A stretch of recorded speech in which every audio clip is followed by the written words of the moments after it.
बिस्मिल्लाहिर्रहमानिर्रहीम सल्लल्लाहु अलैहि वसल्लम। अस्सलाम वालेकुम क्लास 9। उम्मीद है आप सब खैरियत से होंगे।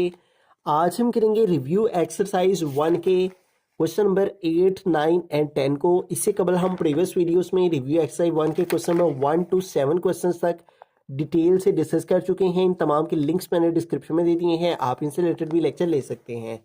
रिव्यू एक्सरसाइज 1 का क्वेश्चन नंबर 8 है The sum of three consecutive odd integers is 51.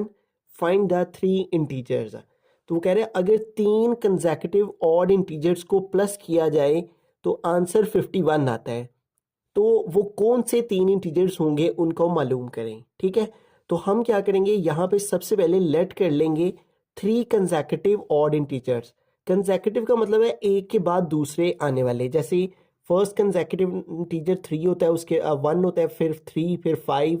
ठीक है, ऑड वो नंबर्स होते हैं जो कि 2 के टेबल पे डिवाइड नहीं होते। ठीक है, तो हम लेट करेंगे फर्स्ट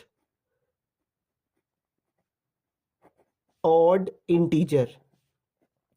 तो पहला ऑड इंटीजर जो है हम उसको लेट करेंगे x के इक्वल। ठीक है, उसके बाद हम सेकेंड ऑड इंटीजर को लेट करेंगे, तो हम यहाँ पे लिखेंगे सेकेंड ऑड इंटीजर, उसको हम लेट कर लेंगे x प्लस 2। ठीक है, अब यहाँ पे 2 क्यों लिखा है, देखें अगर हम x 1 रखेंगे तो इस x में इस x प्लस 2 हमने कैसे क्यों लिखा है, क्योंकि अगर हमारे पास x 1 होगा और इसमें हम 2 प्लस करेंगे तो 3 आ जाएगा।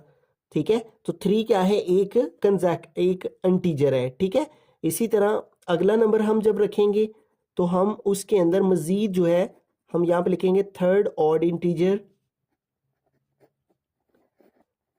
तो जब थर्ड ऑड इंटीजर को लेट करेंगे तो x प्लस 4 लिखेंगे। ठीक है, देखें x अगर हमारे पास 1 हो, ठीक है, तो 1 प्लस 4 कितना हो जाएगा, 5। ठीक है, तो इस तरह से ये ऑड बन जाएंगे। ठीक है, यानी अगर x 1 होगा और ये 1 प्लस 2 3 हो जाएगा और ये 1 प्लस 4 5 हो जाएगा। तो इस तरह हमने जो 3 कंसेक्यूटिव ऑड इंटीजर लेट करने हैं वो ये लेट करने हैं x प्लस 2, x प्लस 4। ठीक है, अब कंडीशन क्या कह रही है कि इनका सम, यानी जो 3 कंसेक्यूटिव इंटीजर है इनको प्लस करें तो 51 आता है। तो इस कंडीशन को हम यहाँ पे लिखेंगे according to given condition. Condition क्या कह रही है कि जो कंसेक्यूटिव ऑड इंटीजर्स हैं उनको प्लस किया जाए, तो ये तीनों हमने प्लस करने हैं, x plus 2 plus x plus 4। तो इन तीनों को प्लस करके इज मीन इक्वल कितना आता है, 51। तो यहाँ पे आ जाएगा 51। तो अब इसको सॉल्व करते हैं, 1x 2x और 1x 3x प्लस 2 प्लस 4 कितना हो जाएगा, 6 है। ठीक है, तो वेरिएबल में वेरिएबल्स को ऐड कर लिया और कांस्टेंट में कांस्टेंट को। अब प्लस 6 उधर ले जाएंगे, प्लस 6 उधर जाके माइनस 6 हो जाएगा। ठीक है, तो 51 से हम जब 6 माइनस करेंगे, 11 माइनस 6 5, रिमेनिंग इधर 4 रह गया। ठीक है, अब ये 3 इधर मल्टीप्लाई कर रहा है, इधर आके डिवाइड हो जाएगा। ठीक है, 3 इधर आके डिवाइड हो गया। अब 45 को 3 पे डिवाइड करें तो 3 1 जार 3, 3 1 जार 3, यहाँ 4 है, 3 कंप्लीट हुए, 1 आगे में हुआ 15, 3 5 जार 15। तो इस तरह 315 टाइम जो है वो हमारे पास 45 आ गया। ठीक है, तो x हमने किसको लेट किया था, फर्स्ट ऑड इंटीजर को। तो ये देखें फर्स्ट ऑड इंटीजर हमारा क्या आ गया, 15। हम इसको यहाँ पे लिख लेते हैं फर्स्ट ऑड इंटीजर, और वो इक्वल था x के और वो इक्वल आ गया 15 के। ठीक है, हम यहाँ पे हम लिख लेंगे सेकेंड ऑड इंटीजर। ठीक है, और सेकेंड ऑड इंटीजर हमने क्या लिया था, लेट करके x प्लस 2। ठीक है, तो यहाँ पे हम लिखेंगे x प्लस 2 और x की वैल्यू हमारे पास क्या है, 15। तो यहाँ पे आ जाएगा 15 प्लस आ गया 2। अब 15 में 2 प्लस करेंगे तो आ जाएगा 17। तो इस तरह सेकेंड ऑड इंटीजर हमारे पास क्या आ गया, 17। अब हमारे पास जो है वो थर्ड ऑड इंटीजर हमने फाइंड करना है, तो हम यहाँ पे लिखेंगे थर्ड ऑड इंटीजर, और थर्ड ऑड इंटीजर हमने क्या लिया था, लेट किया था x प्लस 4। तो यहाँ पे आ जाएगा x प्लस 4 और x की क्या वैल्यू है हमारे पास, x इज इक्वल टू 15। तो x की प्लेस पे आ गया 15 है, तो 15 में 4 प्लस करेंगे तो आ जाएगा 19। ठीक है, तो इसका मतलब हमारे पास जो 3 कंसेक्यूटिव ऑड इंटीजर्स हैं वो कौन कौन से हैं? 15, 17 एंड 19। ठीक है, ये 3 जो हैं वो कंसेक्यूटिव इंटीजर्स हमारे पास आ गए हैं। इन तीनों को अगर हम प्लस करें तो वो आंसर 51 आ जाता है। बिस्मिल्लाहिर्रहमानिर्रहीम। क्वेश्चन नंबर 9 की जानब चलते हैं। क्वेश्चन नंबर 9 है, Abdullah picked up 96 balls and placed them into 2 buckets. One bucket has 28 more balls than the other bucket. How many balls were in each bucket? तो अब्दुल्ला जोन से है वो 96 बाल्स को 2 अलग अलग बकेट्स में रखता है। ठीक है, यानी बाल्टियों में रखता है। एक बकेट के अंदर जो है वो 28 ज़्यादा बॉल्स रखता है दूसरी बकेट की निस्बत। तो वो कह रहा है बताइए कि हर बकेट में कितनी कितनी बॉल्स उसने रखी होंगी। ठीक है, तो सबसे पहले गिवन डाटा में लिख लेते हैं टोटल बॉल्स जोन सी हैं वो कितनी हैं? 96 है। ठीक है, और सबसे पहले हम बात करते हैं फर्स्ट बकेट की। ठीक है, कि एक बकेट के अंदर वो कितनी बॉल्स रखता है, तो उसको हम लेट करेंगे। Let the number of balls put one bucket. ठीक है, यानी एक बकेट के अंदर वो जितनी बॉल्स रखता है उसको हम लेट कर लेंगे एक्स के equal. Let the number of balls put one bucket. ठीक है, एक्स, और दूसरी में कह रहा है हैज़ 28 मोर बॉल्स। ठीक है, दूसरी के अंदर 28 इससे ज़्यादा बॉल्स हैं। ठीक है, तो यहाँ पे हम लिखेंगे नंबर ऑफ बॉल्स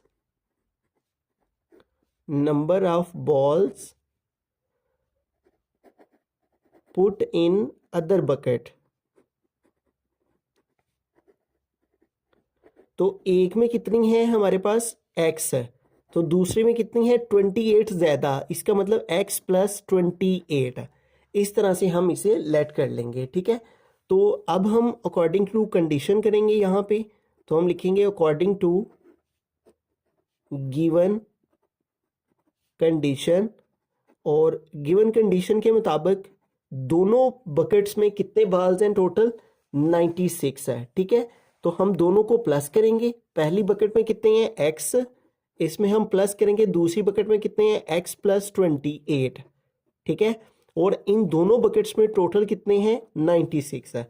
अब इसको सोल्व करते हैं। 1x 1x 2x हो जाएगा, प्लस 28 इज इक्वल टू 96। 28 को इधर ले जाएंगे, इधर जाके माइनस हो जाएगा 28।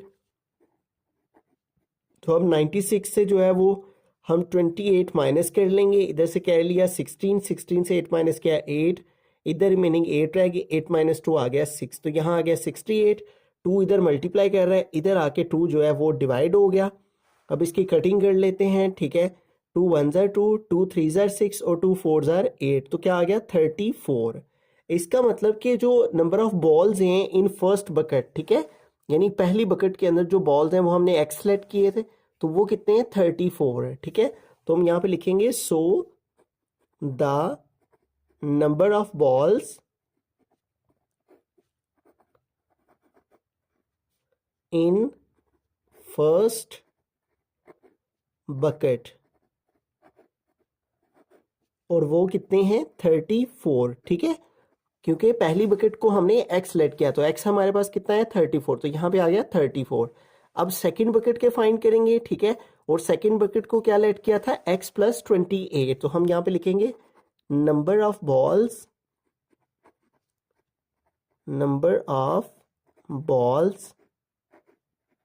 इन second bucket is equal to, और वो कितने थे? x प्लस 28, तो x की क्या वैल्यू हमारे पास आई है? 34, तो यहाँ पे आ गया 34 प्लस 28। तो इन दोनों को प्लस करें तो हमारे पास 8 और 4 12, 2 आ गया, 1 कैरी चला गया, 3 और 1 4 और 2 6 है। तो इसका मतलब दूसरी बकेट में कितने होंगे? 62। ठीक है, और यही उसका क्वेश्चन था कि बताइए how many balls were in each bucket. तो एक बकेट के अंदर 34 होंगे और दूसरी के अंदर 62 होंगे। अगर इन दोनों को प्लस करें तो वो 96 बन जाएंगे। ठीक है, तो वेरी सिंपल सा क्वेश्चन था। हमने एक बकेट को लेट कर लेना है एक्स के इक्वल, और दूसरी को 28 ज़्यादा है दूसरी में, तो x प्लस 28 दोनों को प्लस करके इक्वल 96 के लिखना है। एक्स की वैल्यू आ जाएगी। फिर ये हमारी फर्स्ट बकेट के बॉल्स आ जाएंगे और दूसरी बकेट को फाइंड करने के लिए हमने जो एक्स का हमारा आंसर आया होगा उसमें 28 हमने ऐड कर लेने हैं, तो सेकंड बकेट के नंबर ऑफ बॉल्स मालूम हो जाएंगे। बिस्मिल्लाहिर्रहमानिर्रहीम। क्वेश्चन नंबर 10 की तरफ चलते हैं। क्वेश्चन नंबर 10 है, Salma invested 3,50,000 rupees in a bank which paid simple profit at the rate of 7 whole 1 over 4% per annum. After 2 years, the rate was increased to 8% per annum. Find the amount she had at the end of 7 years. तो यहाँ पे वो बता रहा है कि सलमा ने 7 जो है वो 3,50,000 रुपीज़ से एक बैंक में इन्वेस्ट की, तो उससे जो प्रॉफिट होता था पर एनम वो 2 साल के लिए उसे 7 होल 1 ओवर 4% हुआ। फिर उसको जो प्रॉफिट है वो 8% हो गया, यानी जो रेट ऑफ प्रॉफिट है वो 7 होल 1 ओवर 4% से 8% पर चला गया। तो वो कह रहा है find total amount she had at the end of 7 year, 7 सालों के एहतताम पर उसे टोटल कितना प्रॉफिट हुआ। ठीक है, तो सबसे पहले हम ये प्रिंसिपल अमाउंट यहाँ पे लिखेंगे।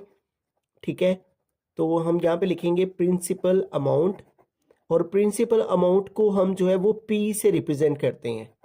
ठीक है, और वो है 3,50,000 रुपीज। उसके बाद यहाँ पे वो कह रहा है which paid simple profit at the rate of 7 whole 1 over 4% per annum. अब यहाँ पे दो हमारे पास जो है वो डाटा निकलेंगे। एक डाटा जो है टोटल है हमारे पास 7 ईयर्स, तो पहला जो डाटा है वो 2 ईयर्स के लिए है हमारे पास। ठीक है, और उसके बाद जो है वो टोटल 7 ईयर्स हैं, तो 2 ईयर्स में कितने ऐड करें तो 7 हो जाते हैं 5 ईयर्स। तो ये अगला जो डाटा है ये 5 ईयर्स का है। ठीक है, तो हम क्या करेंगे यहाँ पे टाइम लिखेंगे। ठीक है, रेट लिखेंगे जो पहले 2 ईयर्स का है। ठीक है, तो हम यहाँ पे लिख लेंगे रेट, और इसको हम R1 से रिप्रेजेंट कर लेंगे। और रेट जो हमारे पास सबसे पहला रेट है वो है 7 होल 1 ओवर 4% पर एनम। ठीक है, 7 होल 1 ओवर 4%। ठीक है, तो इस रेट को हम जो है वो सिंप्लीफाई कर लेते हैं। वो कैसे कि हमारे पास ये मिक्स फ्रैक्शन में है तो इसको चेंज कर लेंगे। उसका तरीकेकार ये आता है, इसको इस नंबर से मल्टीप्लाई करते हैं, 7 4 28, और इसमें ये 1 प्लस करते हैं तो 29 ओवर आ गया 4। अब 29 को 4 पे डिवाइड कर लेंगे। ठीक है, 29 डिवाइडेड बाय 4, तो ये हमारे पास आ गया 7.25। ठीक है, तो R1 आ गया 7.25, साथ आ गया परसेंट है। ठीक है, तो प्रिंसिपल अमाउंट हमारे पास आ गई 7 होल 1 ओवर 4%, R1 आ गया। और ये जो 2 ईयर्स का डाटा है इसको हम T1 लिख लेते हैं। ठीक है, इधर टाइम लिख लेते हैं और time is equal to T1 इसको कह लेंगे, और ये है 2 ईयर्स। ठीक है, और हमें एक तो इससे I1 फाइंड करना है। ठीक है, यानी कि इंटरेस्ट फाइंड करना है फर्स्ट 2 ईयर्स का। ठीक है, तो उसके लिए ये डाटा हो गया। अब दूसरा डाटा हम यहाँ पे लिख लेते हैं। तो अब हमारे पास जो रेट हो गया है वो हमारे पास हो गया है इंक्रीज्ड, और वो हो गया 8% पर एनम। तो रेट को अब हम R2 लिखेंगे और वो है 8%। ठीक हो गया, और ये नेक्स्ट 5 ईयर्स के लिए है, तो टाइम हमारे पास आ जाएगा, इस टाइम को हम T2 कहेंगे, और ये टाइम है हमारे पास 5 ईयर्स का। ठीक है, 2 और 5 जो है वो टोटल 7 ईयर्स हो जाएंगे। ठीक है, पहले 2 ईयर्स का डाटा ये है और अगले 5 ईयर्स का डाटा ये है, और इसके लिए भी हमने जो 5 ईयर्स का इंटरेस्ट है नेक्स्ट 5 ईयर्स का वो हमने I2 फाइंड करना है। ठीक है, तो अब हमें जो है वो इंटरेस्ट का फार्मूला पता होना चाहिए। इंटरेस्ट का फार्मूला होता है PRT। ठीक है, PRT ओवर 100। ठीक है, अब यहाँ पे हम R1 और T1 लिखेंगे, प्रिंसिपल अमाउंट सेम रहेगी। ठीक है, अब ये सारी वैल्यूज पुट करते हैं हम यहाँ पे, और इंटरेस्ट जो है फर्स्ट 2 ईयर्स का वो फाइंड कर लेते हैं। तो P फॉर प्रिंसिपल अमाउंट, और वो कितनी है हमारे पास 3,50,000, तो यहाँ पे आ जाएगा 3,50,000 मल्टीप्लाई R1, तो R1 हमारे पास कितना है 7.25, तो यहाँ पे आ गया 7.25 मल्टीप्लाई है T1, तो T1 हमारे पास क्या है 2 ईयर्स, तो यहाँ पे आ गया 2 ओवर हमारे पास आ जाएगा 100। ठीक है, तो अब इन सारी वैल्यूज को सॉल्व करते हैं। I1 इज इक्वल टू, इन सारी वैल्यूज को आपस में मल्टीप्लाई करते हैं, 3,50,000 मल्टीप्लाई बाय 7.25 मल्टीप्लाई बाय 2। तो इन सबको मल्टीप्लाई हमने किया तो हमारे पास आ गया 5075,000, ठीक है, और डिवाइडेड बाय आ गया 100। तो इस तरह जो हमारे पास फर्स्ट 2 ईयर्स का इंटरेस्ट है I1, ये 2020 से कैंसिल हो गए, तो हमारे पास जो है वो इंटरेस्ट आ गया 50,750, ठीक है। ये हमारे पास जो है 50,750 रुपीज़ जो है वो हमारे पास फर्स्ट 2 ईयर्स का जो है वो इंटरेस्ट आ गया। अब हम जो है वो नेक्स्ट 5 ईयर्स का इंटरेस्ट फाइंड करेंगे इस डाटा की मदद से। तो अब यहाँ पे I2 फाइंड करेंगे हम, और उसका फार्मूला है PRT, अगेन वही फार्मूला ओवर 100। तो यहाँ पे R2 और T2 हम लगा लेंगे, ठीक है। अब वैल्यूज पुट करते हैं, I2 हमारे पास इक्वल आ जाएगा P फॉर प्रिंसिपल अमाउंट वो सेम रहेगी, ठीक है, और वो है 3,50,000। तो यहाँ पे आ गया 3,50,000 मल्टीप्लाई R2। तो R2 हमारे पास कितना है 8%, तो यहाँ पे आ गया 8 मल्टीप्लाई T2। तो अब हमारे पास टाइम कितना है 5 ईयर्स, तो यहाँ पे आ गया 5 ओवर हमारे पास आ गया 100, ठीक है। यहाँ पे आ गया I2 इज इक्वल टू, तो अब इसको सॉल्व कर लेते हैं, ठीक है। तो यहाँ पे देखें हमारे पास इन सारी वैल्यूज़ को हम आपस में मल्टीप्लाई करवा लेंगे। 3,50,000 मल्टीप्लाई 8 मल्टीप्लाई बाय 5, तो ये हमारे पास आ गया 14, फिर 000 है और फिर 000, ठीक है, ओवर आ गया 100, ठीक है।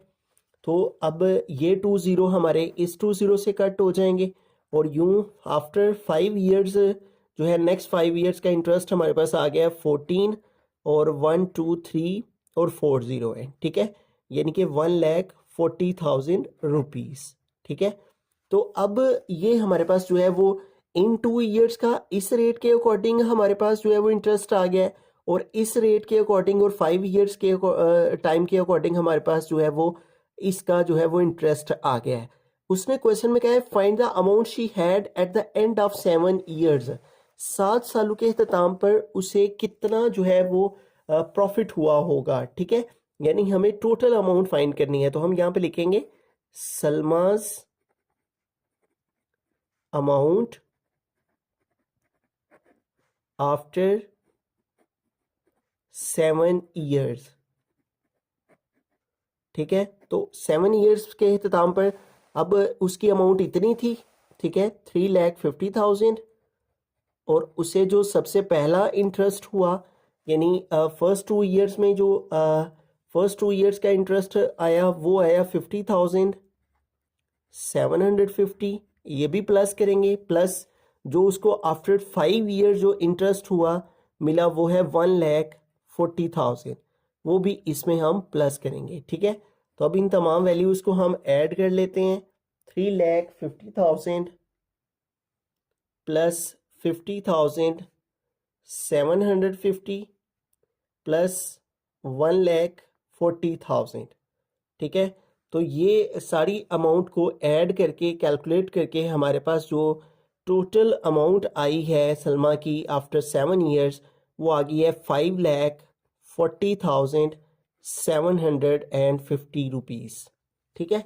तो ये हमारे पास क्वेश्चन था। इसके अंदर सबसे पहले हमने प्रिंसिपल अमाउंट लिखी, ठीक है, ये रेट लिखा और 2 ईयर्स टाइम लिखा, तो इसका इंटरेस्ट फाइंड किया PRT ओवर 100 लगा के, फिर इस रेट के अकॉर्डिंग और अगले 5 ईयर्स का टाइम था, ठीक है, और हमने ये इंटरेस्ट 2 फाइंड किया, सेकेंड इंटरेस्ट आफ्टर 5 ईयर्स का, फिर हमने principal amount, first interest, second interest, इन सबको ऐड किया, तो हमारे पास टोटल अमाउंट जो है वो find the amount she had at the end of 7 years. तो she had 5,40,750 rupees at the end of 7 years.